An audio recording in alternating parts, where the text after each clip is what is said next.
ለልዩ ክብር እግዚአብሔር አዘጋጅቶናል። በዚያ ነው የምንኖረው። የኛ ሀገር እዛ ነው። ስለዚህ እዚህ ጉድለት አለ። ቢጎድልብንም አዋቂ ክርስቲያኖች ቁሳቁስ ቆጥረው አያመልኩትም እግዚአብሔርን።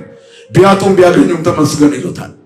በማጣትም ተመስገን፣ በማግኘትም ተመስገን፣ በማጌጥም ተመስገን፣ በመታረዝም በመልበስም ተመስገን። ያለ ምስጋና ውለን አናድርም። ተመስገን ሳንል አንውልም፣ ተመስገን ሳንል አናድርም። ትኩረታችን እዚህ ላይ ነው። ሰው ቁሳቁስ ፈላጊ ነው በተፈጥሮ። ይሄ ግን አዳማዊ ጠባይ እንጂ ክርስቶሳዊ ባህሪ አይደለም። እኛ ክርስቶሳውያን ነን። እኛ የክርስቶስ ከሆንን የክርስቶስ ልብ አለን። የክርስቶስ ልብ ደግሞ ውስጥን ያያል፣ ይፈትን እግዚአብሔር። ልብ ወክልያት ነው። ልብና ኩላሊትን የሚመረምር አምላክ ልጆች ነን። ስለዚህ ፊትን አይተን አናደላም። እግዚአብሔር ቤት ስንመጣ ፊት አይቶ የማያደላውን አምላክ ያለ መድሎ ልናገኘው እንድንችል እኛም ማዳላትን እናቁም። እኔ አባቴና መንፈስ ቅዱስ ከጣራ በላይ የሆነ ጩኸት እንደማይሰማ ዝም እንላለን። ሰው ስለ ጮኸ አንሰማም። ዝም ያለውን ከልቡ የተናገረውን ግን ሳይጮህ እንሰማዋለን። እግዚአብሔር ሳንጮህ ሁላችንንም ይስማን ወገኖች። ወዘእንበለ ንስአሎ ይውፍቶተና ሳንለምነው የምንሻውን ይሰጠናል። እግዚአብሔር ለኛ ሊሰጠን ፍላጎታችንን ብቻ ይፈልጋል። ብዙ እንድንጮህ አይፈልግም። ዋናው የአባትነት ክብሩን አንንሳው። የልጅነት ጸጋችን እንዳይገፈፍ አባት ብለን እንኑር። የልጅነት መንፈስ ይኖረን። ከዛ ዘእንበለ ንስአሎ ይውፍቶተና ሳንለምነው የምንሻውን ይሰጠናል። ከምናስበው በላይ የሚያስብልን አምላክ ታማኝ ነው። የታማኙ እግዚአብሔር ልጆች ዝም ብለው ይሰማሉ። በዝምታ ውስጥ ታነባ ነበር። ካህኑ ኤሊ አያት፣ ሰክራ ነው አለ። በግምት አትናገሩ ምዕመናን። በግምት ስንቱን ጣል ነው። ከሳ ያለ ሰው ስናገኝ በቃ መሄዱ ነው። እንዲህ አይነት በሽታ ነው ያዘው። ወፈር ያለ ሰው ስናገኝ ደግሞ ዘርፎ ነው፣ ጉቦ ተቀብሎ ነው። ያየነው ነገር ላይ ሁሉ ኔጌቲቭ ነገር ያላቸው ሰዎች አሉ። ግምት ስንቱን ጣል ነው በግምት። አያችሁ፣ እግዚአብሔር ከዚህ ይሰውረን። ንጹሕ አክሊልና ብሩህ ልብስ በዚያ አለ ይላል። የልጁ መልክ ያለበት ነው የኛ ሀገር። አያችሁ፣ የተሳለ የፊቱ መልክ፣ መስቀል ላይ የዋለው የፊቱ መልክ፣ እኛን የሰራበት የፊቱ መልክ፣ በቅድስና ያጌጥንበት የፊቱ መልክ ወደዚያ ያስገባን መድኃኔዓለም ሁላችንንም። ስለዚህ ያ ነው የኛ ቤት። በዚያ ነው ደስ የሚለን። እዚህ ደስ አይለንም። እዚህ ደስ ሊለንም አንፈልግም። ሙሉ ደስታ አንፈልግም። ግን መከራ እንዳይበዛብን እንለምነዋለን። ክርስትና የሰማይ በረከት ብቻ አይደለምና ዋናው ግን የሰማይ በረከት ነው። እሱ መንግስቶ ወጽድቆ ነው። ወዝሰ ኩሎ ይትወሰክ ለክሙ። አስቀድማችሁ መንግስቱንና ጽድቁን ፈልጉ፣ ሌላው ትርፍ ነው። በዝናብ አብቅሎ የዕለት እንጀራችንን የምንለው ትርፍ ነው። አያችሁ፣ ምክንያቱም መንግስቱን አዘጋጅቶልናል ለሰማያዊ ርስት።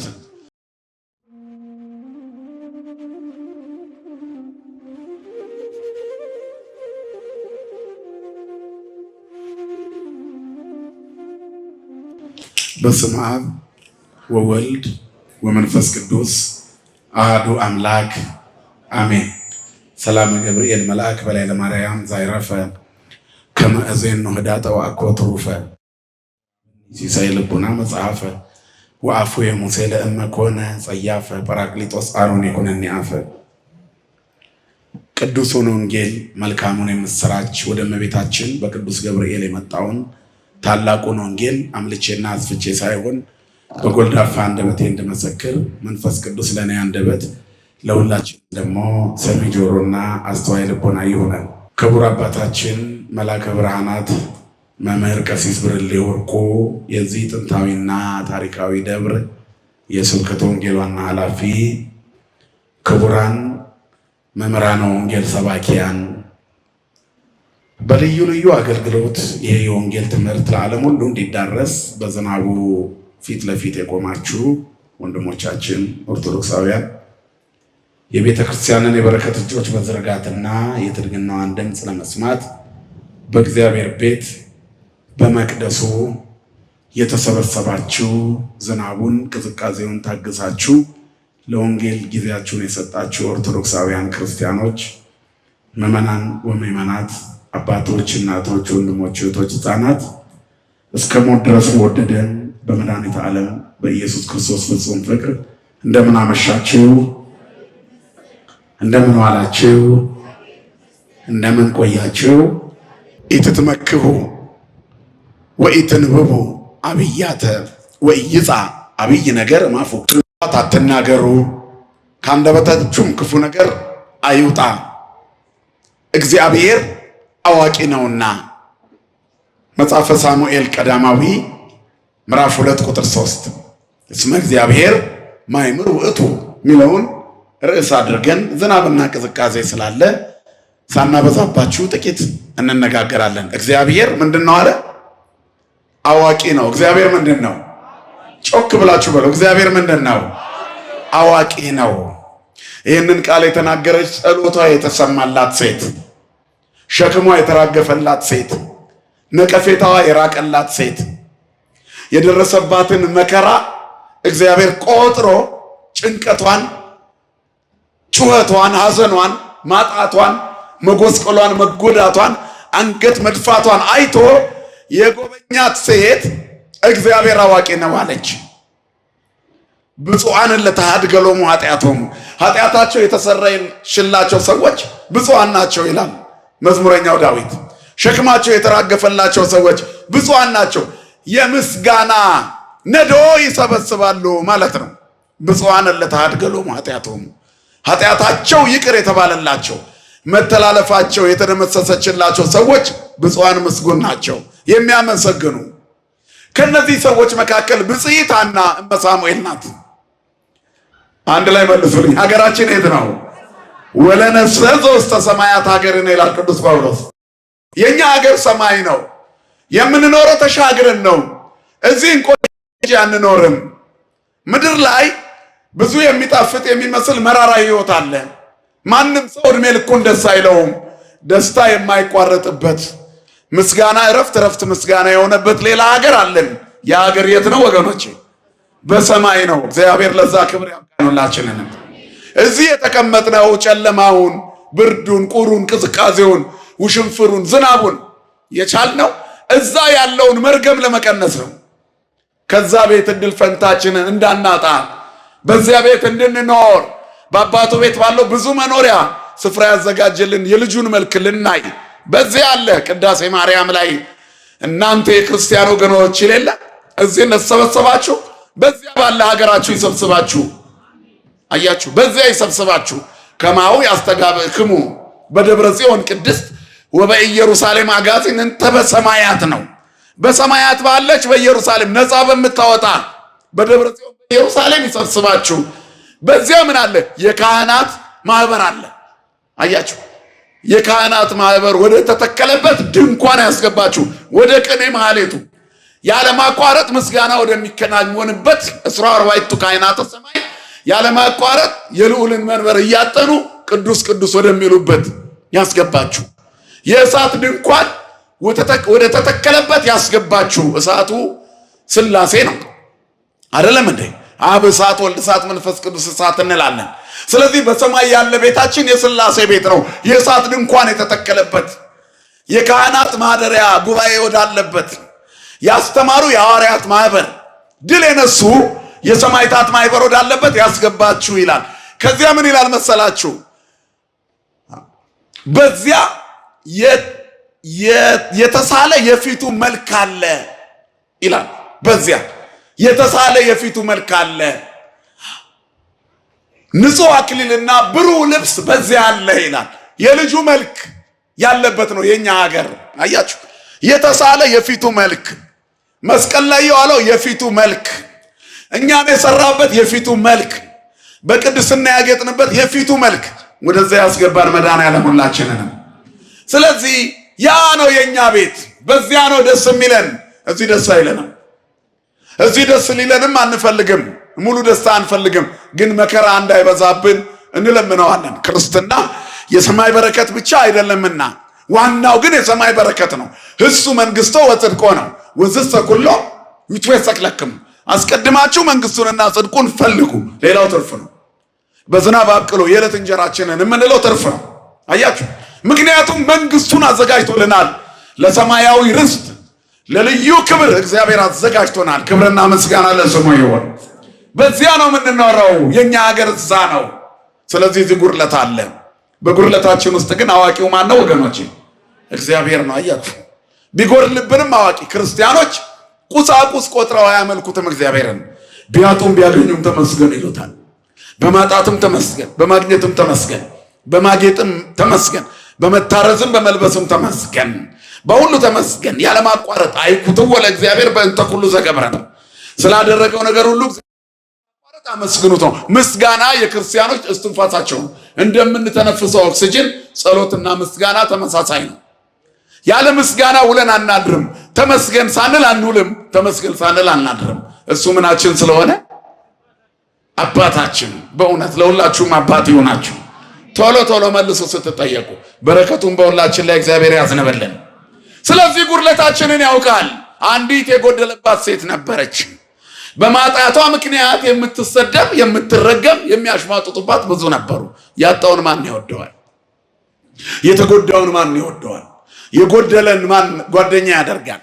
ለዋስትና እንኳን የምንፈልገው ሰው እኮ አለ አይደለም እንዴ? በስልጣን ከበድ በኪሎም በመልክም ከበድ ያሉ ማለት ነው። ትኩረታችን እዚህ ላይ ነው። ሰው ቁሳቁስ ፈላጊ ነው በተፈጥሮ። ይሄ ግን አዳማዊ ጠባይ እንጂ ክርስቶሳዊ ባህሪ አይደለም። እኛ ክርስቶሳውያን ነን። እኛ የክርስቶስ ከሆንን የክርስቶስ ልብ አለን። የክርስቶስ ልብ ደግሞ ውስጥን ያያል። ይፈትን እግዚአብሔር ልብ ወክልያተ ነው። ልብና ኩላሊትን የሚመረምር አምላክ ልጆች ነን።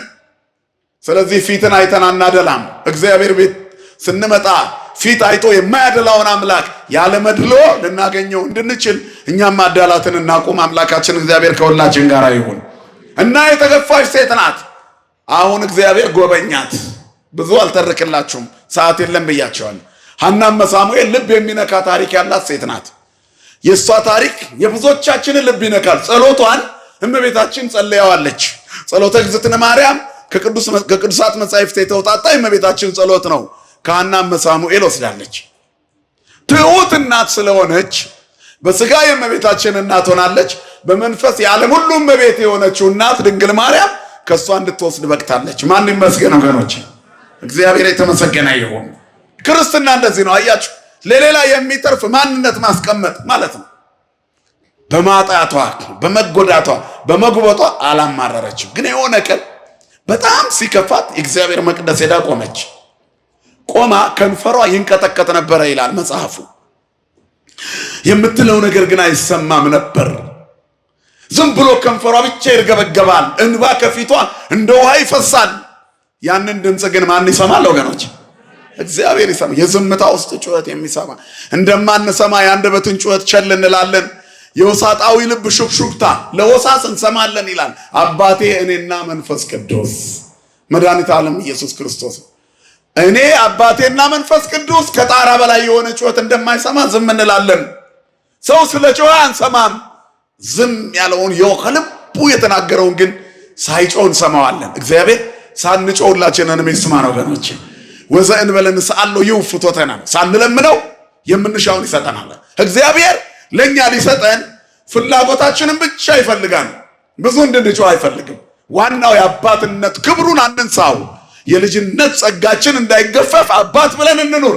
የልጅነት መንፈስ ይኖረን። ከዛ ዘእንበለ ንስአሎ ይውፍቶተና ሳንለምነው የምንሻውን ይሰጠናል። ከምናስበው በላይ የሚያስብልን አምላክ ታማኝ ነው። የታማኙ እግዚአብሔር ልጆች ዝም ብለው ይሰማሉ። በዝምታ ውስጥ ታነባ ነበር። ካህኑ ኤሊ አያት፣ ሰክራ ነው አለ። በግምት አትናገሩ ምዕመናን። በግምት ስንቱን ጣል ነው። ከሳ ያለ ሰው ስናገኝ በቃ መሄዱ ነው። እንዲህ አይነት በሽታ ነው የያዘው። ወፈር ያለ ሰው ስናገኝ ደግሞ ዘርፎ ነው፣ ጉቦ ተቀብሎ ነው። ይህ ሰውነቱ ከበደው መውደቁ ነው። ያየነው ነገር ላይ ሁሉ ኔጌቲቭ ነገር ያላቸው ሰዎች አሉ። ግምት ስንቱን ጣል ነው በግምት። አያችሁ፣ እግዚአብሔር ከዚህ ይሰውረን። በግምት ተናገረ ካህኑ ኤሊ።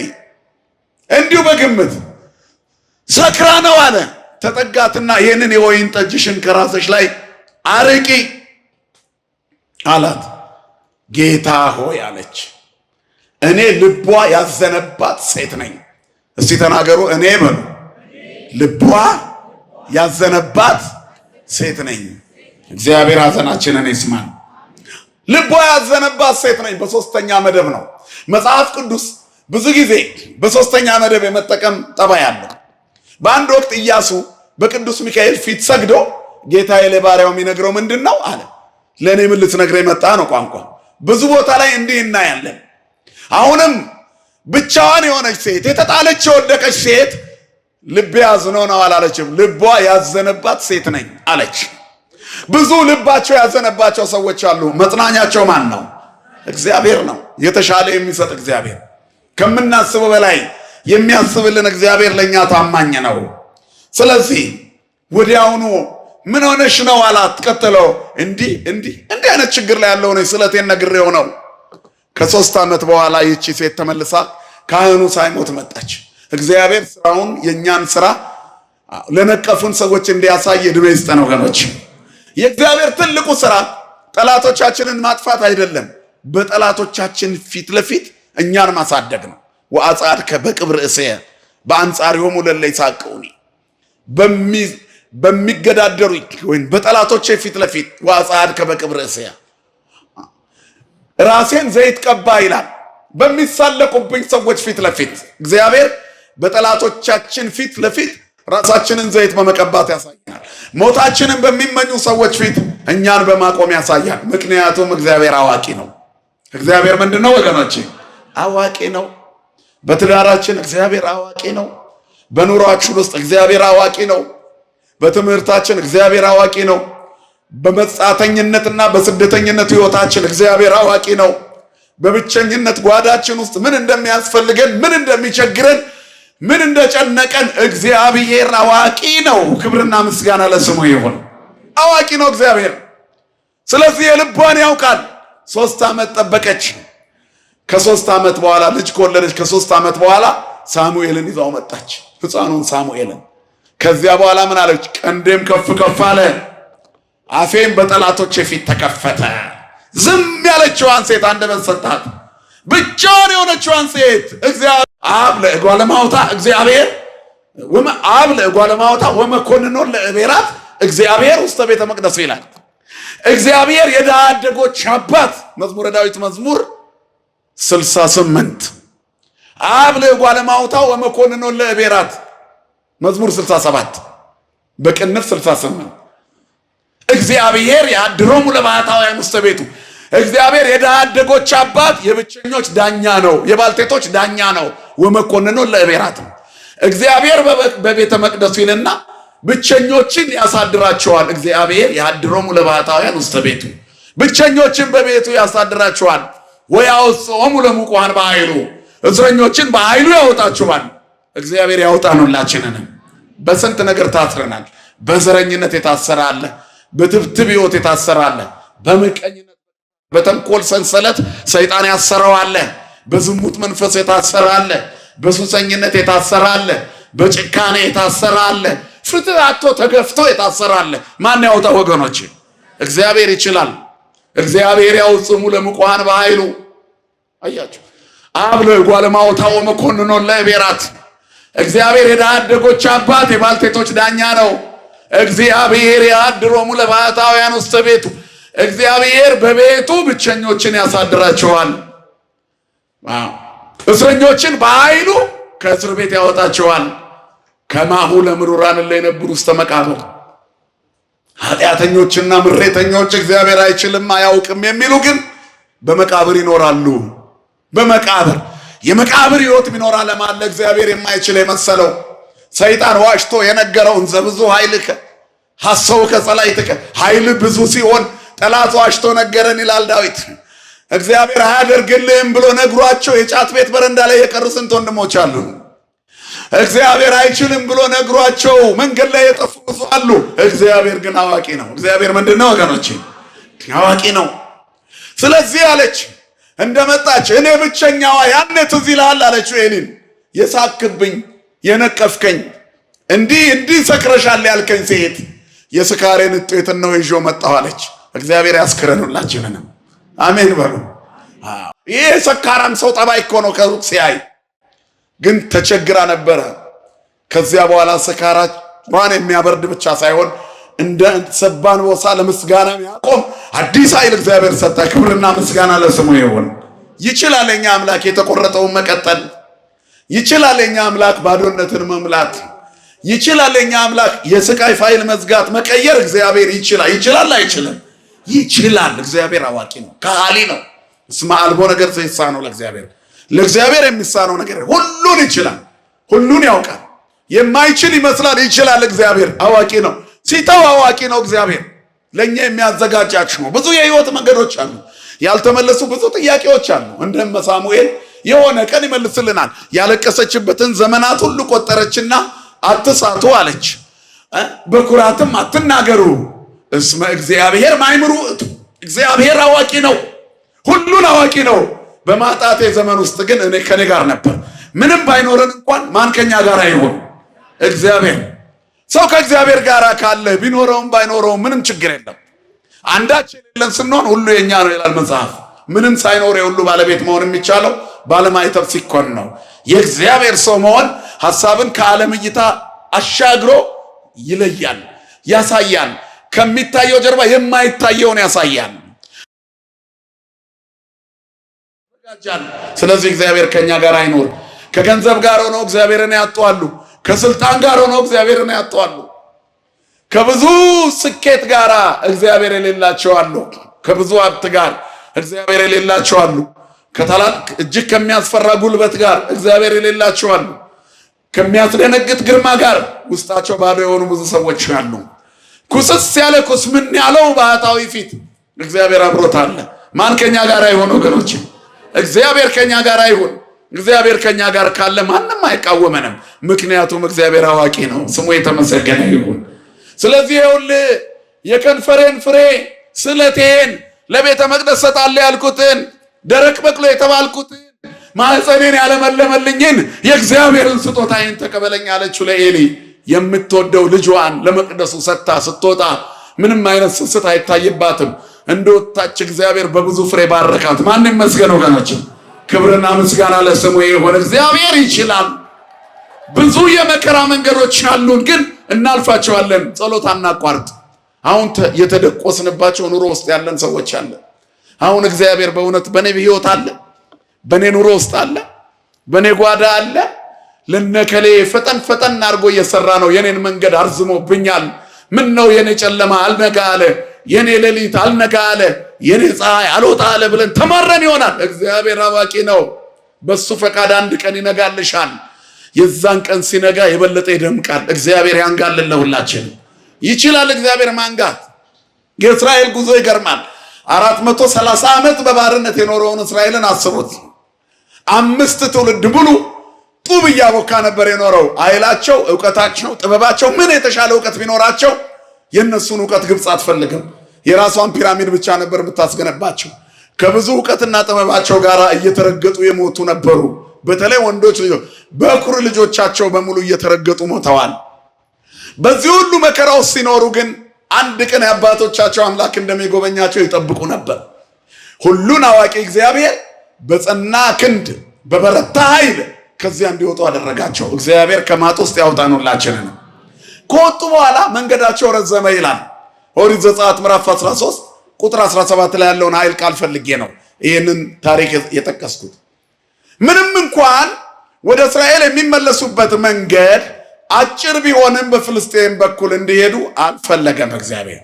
ስለዚህ ረዥሙን መንገድ መረጠና ባህረ ኤርትራን ከፍሎ ለምን የመከራ ቀን የረዘመ ካልሽ እግዚአብሔር አልፈቀደም። አዋቂ ነው እሱ። በአጭር ቢያስገባሽ መመለሻሽ ቅርብ ይሆናል።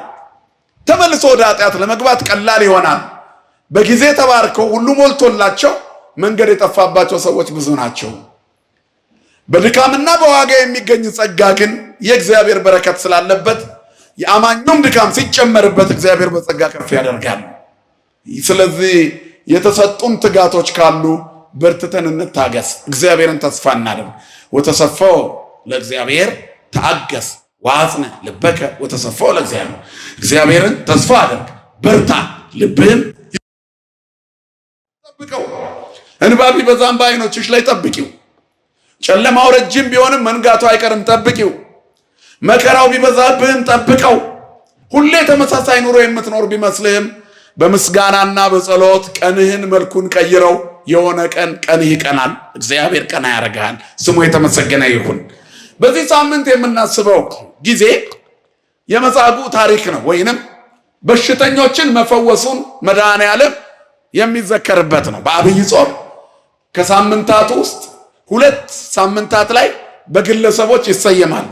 አንደኛው የአልጋ ቁራኛ በደዌ ዳኛ በተያዘ ሰው በአኗኗሩ ስም በጠባዩ በሚኖረው የኑሮ ሁኔታ በወጣለት ስም ማለት ነው። ሰው ኢንጂነር፣ ዶክተር፣ ፕሮፌሰር ተብሎ እንደሚጠራ ሁሉ የዚህ ሰውዬ ስሙ በሽተኛ ነበር። በሽታው ፕሮፌሽኑ ሆኗል ማለት ነው። አያችሁ፣ የተጣለበት ቀንበር ስም ሆኖታል። አይነ ስውሩ ብለን እንጠራዋለን፣ አይኑ ማየት የተሳነው ወንድማችንን። አንካሳው ብለን እንጠራዋለን፣ እግሩ ያጠረበትን ወንድማችንን። ይሄም ሰው ሕይወት አልጋ ላይ አጣብቃዋለችና ስሙ መጻጉዕ ይባላል። መጻጉዕ ማለት በአልጋ ቁራኛ በደዌ ዳኛ የተያዘ ማለት ነው። ነገር ግን ይሄንን ሰው ከሰዎች መካከል ማን ብቻ አውቆት መጣ? ማን አውቆት መጣ? እግዚአብሔር በአልጋው ላይ 38 ዓመት ሙሉ እንደቆየ ተመለከተ። ብዙ ዓመት እንደቆየ አይቶ ነው የሚለው። አይመረ ከመጎንደየ ውስተ ደዌሁ ይላል። በበሽታው እንደከረመ እንደቆየ፣ ብዙ እንደቆየ አውቆ ትፈቅድኑ ትህየው እግዚአብሔር ይመጣል። የሆነ ቀን የተሸከምነው ቀንበር አለ፣ ለሰው መናገር የፈራነው ገመና ተጣብቆን መከራ የሆነብን ስቃይ ይኖራል። ግን እግዚአብሔር አዋቂ ነው። የሆነ ቀን ይመጣል፣ አይናችንን ሊገልጥ፣ ነቀፌታችንን ሊገፍ፣ ስቃያችንን ሊያቆም፣ የመከራ ፋይላችንን ሊዘጋ እግዚአብሔር የሆነ ቀን ይመጣል። ጸንታችሁ ጠብቁት። ወተሰፋው ለእግዚአብሔር፣ በእግዚአብሔር ተስፋ አድር። ሁሌ ልብ ይጽና፣ በርታ፣ ያለማቋረጥ ጠብቀው። መዝሙረኛው ራሱ ጸኒሐ ጸናዕክዎ ለእግዚአብሔር አለ። ሰማዕኒዮ ተመይጠኒ፣ እግዚአብሔርን ቆይቼ ደጋግሜ ደጅ ጠናው፣ ሰማኝ፣ ወደ እኔ ተመለሰ። መድኃኔዓለም ወደ እኛ ይመለስ። አያችሁ፣ አንድ ቀን እግዚአብሔር ፊቱን ወደ አንቺ ይመልሳል። መጸለይ አታቋርጪ፣ ጠብቂ። በአልጋው ላይ እንደቆየ ተመለከተ ነው የሚለው። የብቸኞች አባት፣ የድሆች መጠጊያ፣ ግንባር አይቶ የማያደላ፣ የጨፈገገውን ፊት የሚያፈካ፣ ያጣነውን ሰላም የሚሰጥ ታማኝ አባት፣ አዋቂው እግዚአብሔር። እሱ ዓላማ አለው፣ ለሁሉ ነገር ዓላማ አለው። የኑሯችን መንገድ ሲረዝም እግዚአብሔር ዓላማ አለው። ጥያቄያችን ሲያድር እግዚአብሔር ዓላማ አለው። ቶሎ ይመልሳል፣ አዘግይቶ ይመልሳል፣ ሳይመልስ ይቀራል አይደል? እግዚአብሔር ጥያቄን ቶሎ ሲመልስ እምነትን ይጨምራል። እስራኤል በኤርትራ ባህር ዳርቻ በበትር ባህር ሲከፈል አይተዋል። ወዲያው ዘመሩ፣ እምነታቸው ጨመረ። እግዚአብሔር ጥያቄ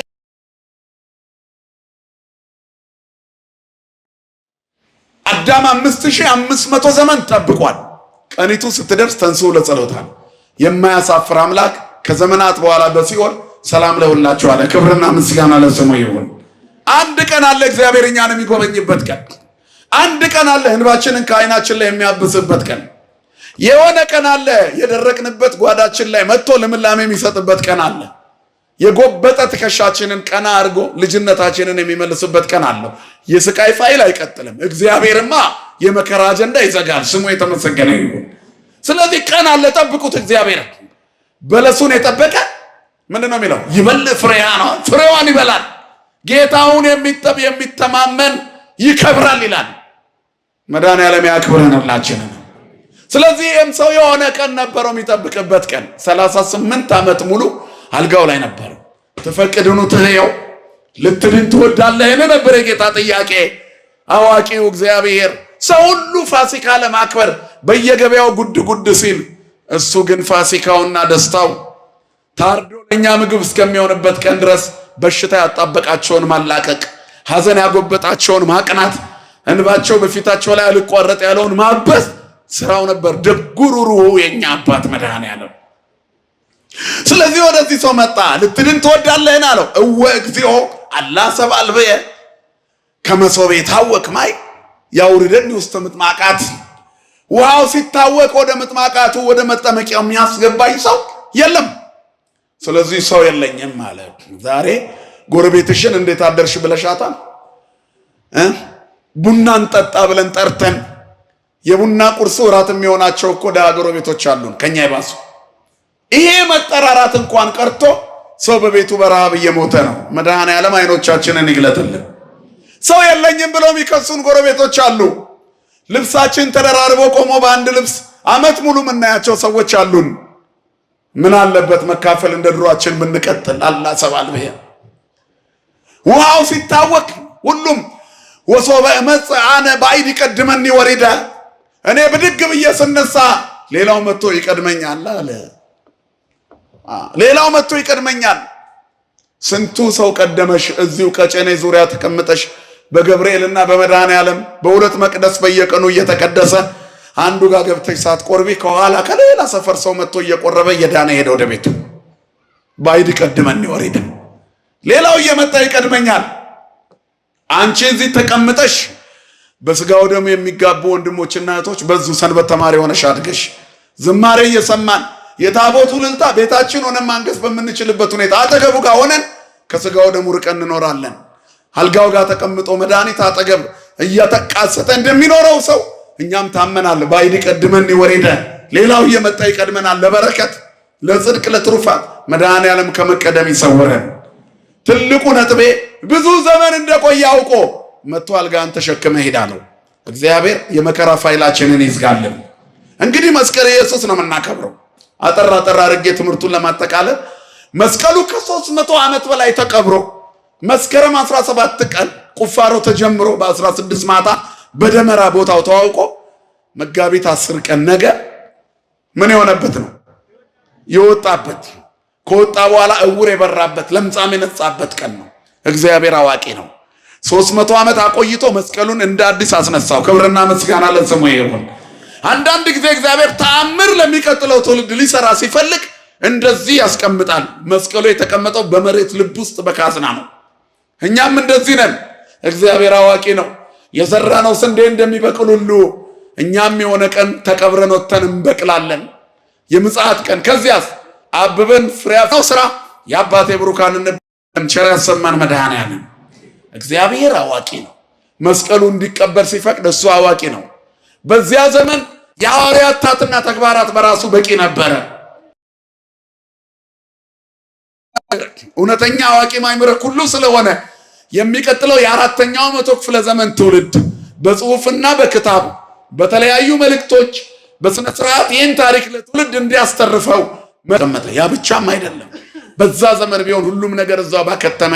ዛሬ ግን መስቀሉ ግማደ መስቀሉ በሀገራችን በኢትዮጵያ በመስቀለኛ ተራራ በታላቋ ደሴ በግሸን ደብረ ከርቤ ያለ። ደስ ይበላቸው። ክብርና ምስጋና ለአምላካችን ይሁን።